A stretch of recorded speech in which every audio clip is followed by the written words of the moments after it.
Hello, everyone, and thanks for joining us tonight on Democratic Television. Tonight, we are going to talk about a stunning piece of legislation that was passed in Texas, Senate Bill number 8, affectionately known as the Texas Abortion Bill. Parts of that bill looked pretty familiar. We have some experts on the topic tonight. We have Max Carwile, community organizer for Planned Parenthood of Tennessee and North Mississippi. Patrick Grzanka, associate professor of psychology at the University of Tennessee in Knoxville, and Amanda Lovingood, abortion activist. Welcome you all to the show tonight. Glad to be here. Thanks for having us. Oh, you're welcome. So I thought we would talk a little bit about this bill. It's been in the news quite a bit. And I thought, Max, I know you've been involved in a lot of legislative efforts and community organizing efforts. If you could start us off by explaining this bill, what's in it, what we might be seeing in the future, and set the stage for tonight's conversation. Yes, thank you so much for having me. The major pieces of information to know about this bill, now law in Texas, is that it bans abortion at 6 weeks, which, as many of you may know or may not know, 6 weeks of pregnancy is actually calculated from last period, not date of conception. So for many people, it's not only long before many people know they're pregnant, but it may only be 2-3 weeks after the sex that caused the pregnancy. It's incredibly early. So for most of Texas, this is basically a complete abortion ban. The other infamous part of this legislation is that it turns people into bounty hunters. Of a minimum of $10,000 lawsuit can be brought against anyone who helps someone obtain an abortion. So abortion providers, abortion funds, family members, partners, anyone who helps someone obtain an abortion, a lawsuit can be brought against them. This is the unique and I think stunning feature about that bill is the bounty hunting portion of it. Have you heard if folks are picking up on this new business opportunity and turning folks in? So far, it's unclear. Right now, there is this website where they're counting on people to report people, and some people online have been having some fun with that website and just flooding it with tips. I really love the creative ways people find to protect others and come up with their own activism. So we haven't heard of any actual lawsuit starting of major press attention there, but there's also a lot of uncertainty around those pieces. We have a lot of different abortion providers in Texas who are finding ways to file restraining orders or different creative ways to try to not be prosecuted under this. Wow, that's just going to be a legal nightmare. Now, many of those things in the bill looked very familiar. I think we saw that our own Tennessee state legislature was trying to pass a similar bill. Can you tell us about that? Yes. So we have had several different attempts at a 6-week abortion ban here in Tennessee. The one that is currently in litigation was pushed through by Governor Lee himself. Many of you may remember that last summer on June 18th, there was this dead of the night special session where during this special session in our state legislature, our legislators were supposed to be protecting people in a pandemic and working on this specific issue. And instead of doing a single thing that would help Tennesseans in this pandemic, they passed what we are calling the governor's omnibus bill in the dead of night that included a 6-week ban. It included different selection abortion bans. It included information on the medically unsafe, unproven process called abortion reversal. It included new ultrasound requirements. It is lengthy and wide ranging. And this was passed in truly the dead of night after 1 a.m. As a way to sneak it through when they knew people weren't paying attention, when people wouldn't have time to even read the bill. So we are currently, Planned Parenthood and many other organizations, in litigation around many different parts of this bill. So the 6-week ban is not currently in effect in Tennessee. And this is why when our legislators are convening things like special sessions, we have to be incredibly vigilant of watching them and paying attention to what they are discussing. That's really sneaky. They've been doing stuff like that for decades. As long as legislators have been around, they've been doing midnight legislating. But it's really turning into a practice that is becoming deadly for women, it turns out, in this case. And so, Patrick, I'd like to bring you into the conversation to talk about, there's this, you're a professor of psychology, the psychology around why abortion is such a thing with certain people, why they would care so much to, want to delve into the private lives of people, and to talk about some interesting things about, the way it's messaged to the public. Thanks, Renee. And thanks, Max, for that primer on the status of abortion rights, both in Texas and in Tennessee. This is such a complicated issue. I study structural inequality, and specifically I study the psychosocial consequences of structural inequality. And what I mean by that is how laws, like the one in Texas, for example, or the ones in Tennessee, affect the people they target. So what are the emotional and health consequences for people who find themselves the targets of legislation that restrict their freedom or that promote stigma toward them? So because I'm not a physician, I don't tend to study, for example, maternal health outcomes or child health outcomes.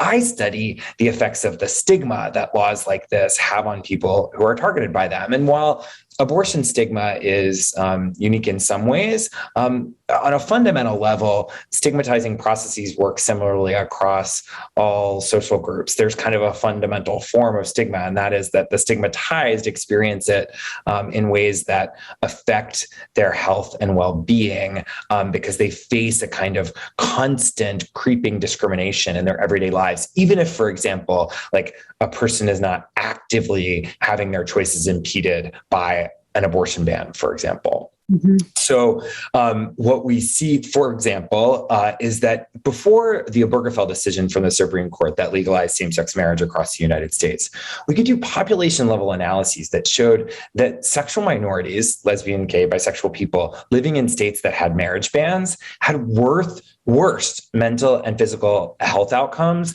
than gay people in states that had marriage equality, and worse outcomes compared to all straight people. So that's an example of how, gay people aren't when you're in a state that had a marriage ban, it wasn't as if you were going to the courthouse every day asking to be married and being told no, right? That's not the actual process that's happening, but that people feel it. It gets under the skin, as some psychologists describe it, and it winds up affecting your life in ways that you might not even anticipate. I hadn't really thought of it quite like that. It's like the sword of Damocles. It just hangs over you, and you just every day live under it. Absolutely. Yeah. I mean, that's one of the ways that abortion stigma works so effectively at keeping women silent, making people ashamed, and all people who can become pregnant from feeling afraid of being honest about their sexual and reproductive health decisions. It doesn't just have to be that you're denied healthcare or denied bodily autonomy on a kind of everyday or constant basis. It's in the air. And it's really effective at again, keeping people silent. That's one of the effects of stigma, making people feel marginalized, like their voice can't be heard, like that they're powerless. Also, when abortion stigma is so pervasive, it makes people think that it can't be changed, as if it's always been there and so always will be there. It has this effect of kind of naturalizing the subordinate status of people who can become pregnant. And that's part of the reason why these laws are such political lightning rods. It's not just about stopping abortions. It's about making sure that people are put in their place, and so that there's this kind of constant reminder that abortion is bad, and people who can achieve pregnancies should be shamed if they don't want their pregnancies. We don't think about the things that we don't experience every day, and yet they live around us and influence us every day without us really realizing it. Amanda, I'd like to bring you into the conversation now, because I know you're an activist in the abortion sphere, and I'd like to Have you talked to us about what that's like and any effects of stigmatizing that you have felt or you have seen with the folks that you've been helping? Well, I became an abortion activist because of my own experience with abortion. And I'm not a bad person. It actually helped me very much in my life. And I can't imagine that choice being taken away from other people who need to access this medical procedure. And so that has galvanized me and many people that I know to work on behalf of keeping this very important procedure available and accessible to the parts of our population who need to have access to it. It's a medical procedure, cut and dried. It's something that anyone who feels that they need to be able to should be able to use. And it's really concerning here in Tennessee because we are working so hard against a stigma that exists and feels entrenched. And it's something that is perpetuated through many different layers of society. When I had my own abortion, I told no one. I was living with several housemates. I did it in secret. I was able to schedule it at a time so I didn't miss work. And I didn't tell anyone until many, many months afterward. And I've only in the past few years become vocal about sharing my story. And it's through my work as an activist and with Planned Parenthood that has given me the support that I needed to have the skills and the confidence to speak out on behalf of myself and so many others. And because I still have a voice and because I'm able to use my voice, it's important that I use it on behalf of those who feel that they don't.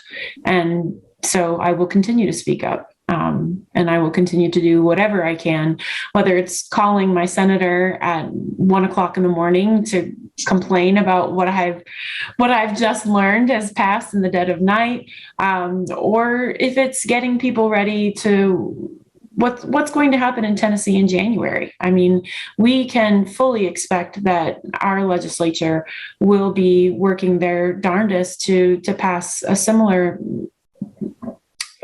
piece of legislation. They're probably already drafting it. And many people may not be aware, but they should be aware of the case that's coming before the Supreme Court in December. Arguments are set to be heard on the Mississippi case, which is a 15-week ban. And that could very well render abortion illegal in the state of Tennessee should the Supreme Court strike down that provision that allows us to have abortion up until the moment of viability. So this is a huge concern. Yeah, really. And in fact, I think, Max, do we have a trigger ban? Is a trigger in place?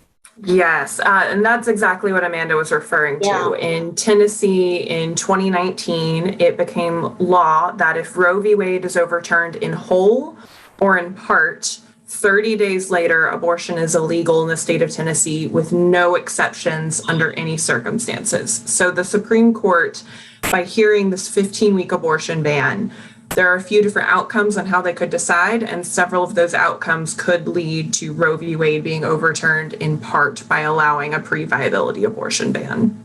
Wow. So, Amanda, you're an activist. If Tennessee decides to pass parts of the Texas abortion bill that allowed for vigilantism, what does that mean for you and Patrick, even for you, if you're talking about this, and Max, for you? What could that mean for all of us that try to help folks in this life? It could very well mean that we will be pursued. In some form or fashion. I am certainly guilty of having violated SB 8. I have counseled many friends and acquaintances about what abortion looks like and how to make an appointment and what to expect, or I've helped people pay for it. I've counseled others on how to help the next layer of our acquaintance or our friendships to access care. And this is truly scary.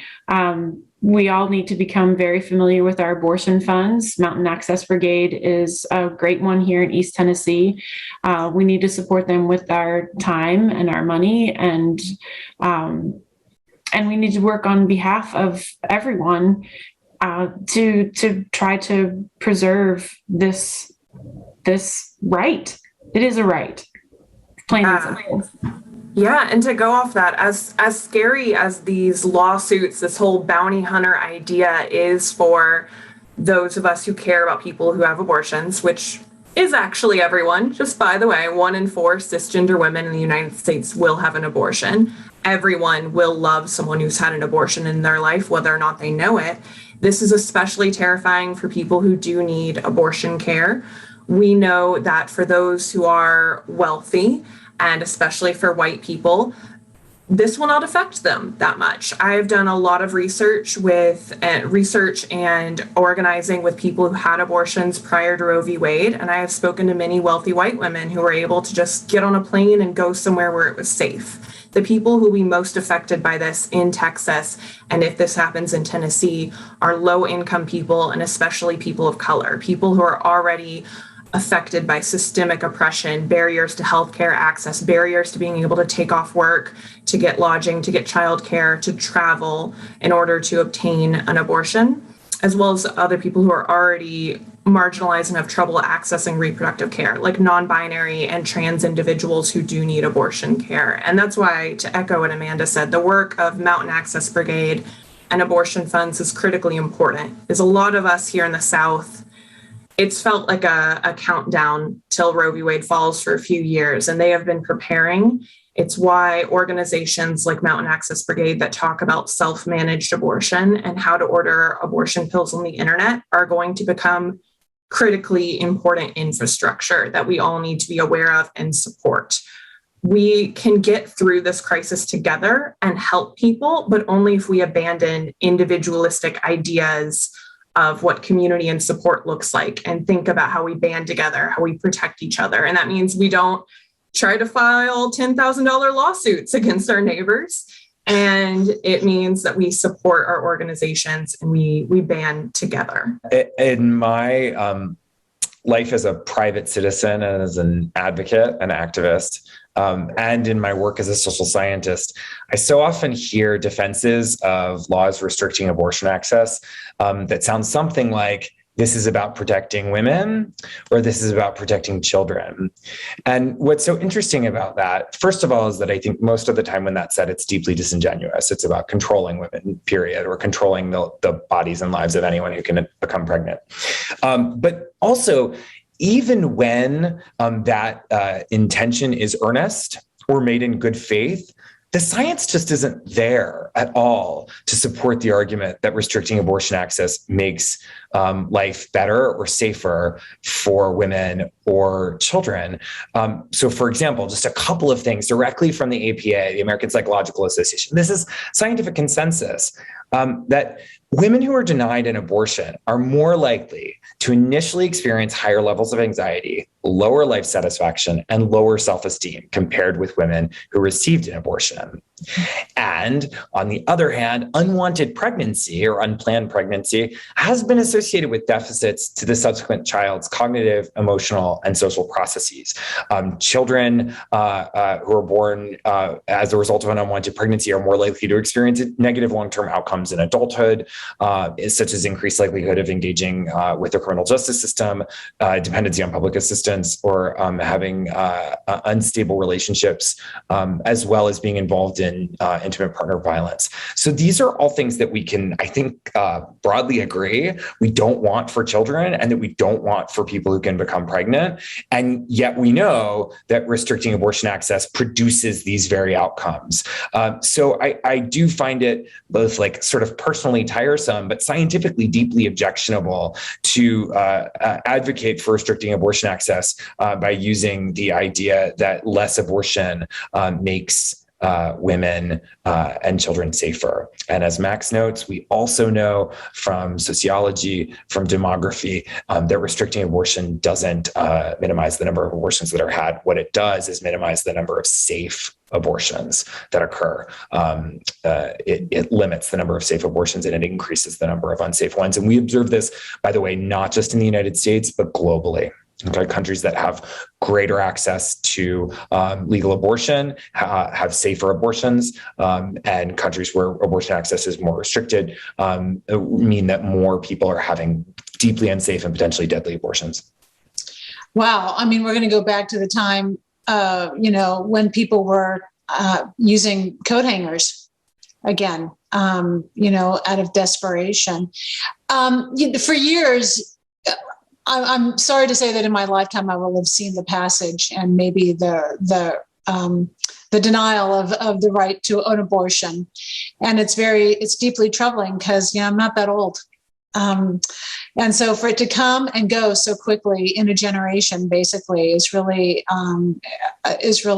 awful. Well, meanwhile, other countries are embracing it. So, it's sort of like what's going on with the states, man. They're just going backwards and backwards and backwards. And I have heard all my life the notions of, children, we care about this fetus until it's born, and then we don't have any social programs. The same people that want to protect that fetus don't want any social programs that will actually improve its life and the life of its mother once it's here. And there's also, some interesting things that I think get said by the public around, the benefits of abortion accruing to connecting it with reduction in crime. And Patrick, I'd like you to talk about that a little bit, because I feel like in our earnestness to give arguments to the other side, I don't know that we're making the situation much better. Yeah, that's one of the ways that I think racism in our society creeps into discussions about abortion. Not just racism, but capitalism, classism. These issues intersect, of course. And one of the things that I have learned from reproductive justice activists, that is, in particular, women of color who have organized to really envision a broad human rights framework for what reproductive and sexual liberation and freedom looks like. What I've learned from them is really that it's a testament to the racism and sexism that's so pervasive in our society that we think that unwanted pregnancies cause poverty, when in fact, of course, poverty restricts life choices and life chances, and increases the likelihood that someone won't feel sexually and reproductively autonomous, which might result in an unwanted pregnancy. Poverty is the problem, and I'm so glad that you brought up that so many of this very same state legislatures across the country that pass the most restrictive abortion laws are also the ones that deny the expansion of Medicare, that don't support the expansion of the social welfare net, and more broadly actually actively engage in cutting access to the social welfare programs that would make our society more just and equitable. So I think it's really important to watch ourselves when we start talking about more abortion means less crime or more positive outcomes for a society. That really mistakes cause and effect. I think what we want is, as Amanda and Max have put it so clearly and better than I have, what we want is the safe and legal access to the medical procedure to be preserved so that people can have physical autonomy. And in turn, we need to address the social inequalities that pervade our society that make people feel like they don't have or can't exercise their freedom in their everyday lives. Yeah, it's racism is insidious. When you start looking for it, you'll find it in really places that you never thought you'd ever see it. And as Max said, if you're wealthy and white, you can go on a spa vacation and you can have it taken care of. But that's not the reality for so many people that will be affected by this law. Especially as white people, I think it's so imperative that when we talk about increasing abortion access, we need to be really careful to actively debunk myths about urban poverty, about the relationship between pregnancy and poverty, educational outcomes. There are lots of pervasive stereotypes in our society that are activated when we start talking about, well, we don't want such larger families and people in poverty shouldn't have so many children. Okay, that's all very close to eugenics. And it's also just a trope of white supremacy, white people talking about what families should look like. The point is safe and easy access to legal abortion. That's what we need, period. Leave the family planning up to families. Very good. Leave family planning up to families. I like that. So let's talk a little bit more about the brigade. Amanda, I know that you've been working with them quite a bit. Can you tell us a little bit about that? And folks, if you're interested in supporting them, you should. Well, correction, I don't work with them. Excuse me. But I know people who do, and they're wonderful. And we should support them and lift them up and center their work in this conversation, because we may be reliant upon them very soon for people in our state to have access to care. Plan C pills. Plan C is another organization that people should be aware of and familiar with, because as people seek out ways to self-manage an abortion, those are two avenues that can be very, very helpful. Max can tell you a little bit more about what Mountain Access Brigade does, so I'll let her fill us all in. Yeah, I think already just the cost of an abortion is such a huge obstacle for people. I mean, we're talking several $100s, and then you get into all the difficulties of childcare, lodging, travel, everything there. Because in Tennessee, we do have a 48-hour waiting period that requires 2 in-person visits at a health center before someone can obtain an abortion. So that's 2 different times you have to take off work, not even counting if you can take off work to recover.